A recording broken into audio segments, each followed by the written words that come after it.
4 تتبيلات للحمه والفراخ لازم يكونوا موجودين في الفريزر، مش لازم بس رمضان، لا طول السنه. واحلى حاجه ان الوصفات دي كلها هتنفعنا في اي عزومه ووقت زنقه. كل تتبيله بقى بنكهه مميزه والبهارات والتوابل بتوعها خطيره. هنبدأ بشاورما اللحمة، خل وزيت وزبادي ومية بصل وشوية عصير ليمون. هكتب لكم كل حاجة تحت الفيديو. تتبيلة حلوة وأكلة حلوة يعني بهارات حلوة. وأنا النهاردة في كل التتبيلات بتاعتي استخدمت بهارات وتوابل مولانا. عايزة أقول لكم بهارات وتوابل نازلة جديد السوق، بس عايزة أقول لكم حاجة كده تحفة مختلفة تماما عن أي براند بهارات قبل كده جربته. أكتر حاجة لفتت نظري عندهم إن وزنهم أكتر من الوزن اللي مكتوب كمان على العبوة، يعني عندهم عبوات 100 جرام و50 جرام، الوزن عندهم اكتر كمان من اللي مكتوب. هوريكم كل التفاصيل شويه قدام كده. انا هنا استخدمت شويه بهارات، عندهم توم بودره، بصل بودره، كركم وكاري وكزبره وكمون وفلفل اسود. هكتب لكم كل حاجه تحت الفيديو. وطبعا البابريكا عندهم خطيره، مش البابريكا كده اللي تحسوها بتعمل لون كده ومسبوغه. هنا بعد ما حطيت كل البهارات بتاعتي حطيت معلقه كبيره من دبس الرمان ومعلقه من الصويا صوص، ممكن تستغنوا عنهم بس انا عايزه اقول لكم بتبقى تحفه. جبت كمان اللحمه بتاعتي مقطعاها تقطيعه شاورما وحطيت عليها التتبيله وركنتها على جنب. هنا انا كنت عايزه اوريكم العبوات بتاعتهم وازاي نظيفه وازاي الحركه دي حلوه قوي، مش موجوده في اي عبوه بهارات قبل كده شفتها بصراحه.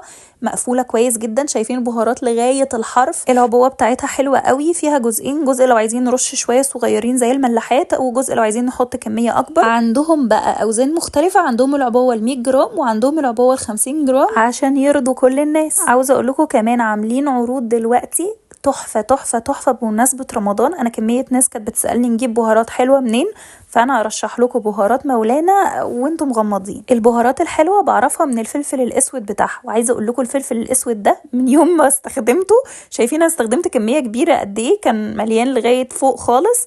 فعايزه اقول لكم تحفه تحفه تحفه. تتبيله شاورما الفراخ بقى حطيت زبادي، ميه بصل، عصير ليمون وشويه خل وشويه زيت صغيرين. وقلت بقى عشان ما اقعدش اخلط بهارات كتير، قلت خلاص انا هريح نفسي واستخدم بهارات الشاورما من مولانا. عايزه اقول لكم خطيره، ادتني نفس طعم الشاورما بتاعت بره بالظبط. وانا كده خلصت تتبيله شاورما الفراخ، حطيت شويه ملح وقلبتها على الفراخ بتاعتي وركنتها. انا عايزه اقول لكم بقى ان انا بعمل احلى جريلد تشيكن، ممكن تجربوها. وطبعا استخدمت بهارات مولانا، استخدمت الفلفل الاسود ورشه صغيره من الكاري وشويه من ال7 بهارات وشويه من بهارات الفراخ، وطبعا البابريكا ما اقدرش استغنى عنها، شويه روزماري فريش. قلبت كل البهارات دي مع بعض كده وبدات ان انا ارشها على شرايح الفراخ بتاعتي، وعايزه اقول لكم كده تبقى جاهزه معايا على الشوي. نيجي بقى لاكتر حاجه الولاد بتحبها وانا شخصيا بموت فيها، هي الكوردون بلو او التشيكن رول. هقول لكم ازاي بنعملها. حطيت كل المكونات عندي في الكبه، واهم حاجه بقى ان انا استخدمت بهارات الشيش طاووق من مولانا. عايزه اقول لكم سهلت عليا كل حاجه. فرمت الفراخ مع البطاطس وشوية البهارات بتاعتي وانا كده خلصت. جبت كيس بقى ودهنته زيت وبدأت افرد الفراخ المفرومة بتاعتي، وحشيتها بقى تركي على لانشون على جبنة رومي، ممكن تحشوها اللي انتوا عايزينه، وقفلتها كده كويس. وبقى عندي احلى كوردون بلو، سواء بقى هتشووه في الفرن او على الجريل او حتى هتحطوه في البيض والبقسماط. عايزه اقول لكم خطير، سهل وسريع جدا واسهل من ان انتوا تقعدوا تلفوا شرايح الفراخ. نفس التتبيله والفرمه بتاعه الفراخ عملتها رول كبير وحشيتها نفس الحشوه، ودي هسيبها زي ما هي كده وهبقى اسويها بطريقه تانية، وهتبقى التشيكن رول عندي من غير بيض ولا بقسماط ولا شوي ولا اي حاجه، هتبقى خطيره.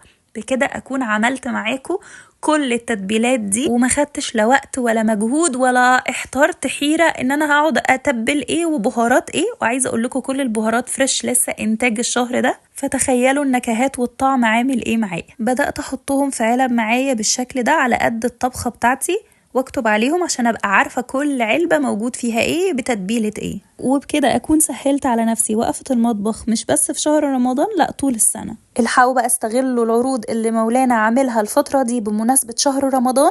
ومش بس كده، لا كمان الشحن مجاني لفترة محدودة، وكمان هتاخدوا هدايا فوق الاوردرات بتاعتكم. اسعارهم وجودة البهارات والتوابل بتاعتهم ملهاش منافس، ووصفاتنا الفترة الجاية هتبقى برعاية مولانا.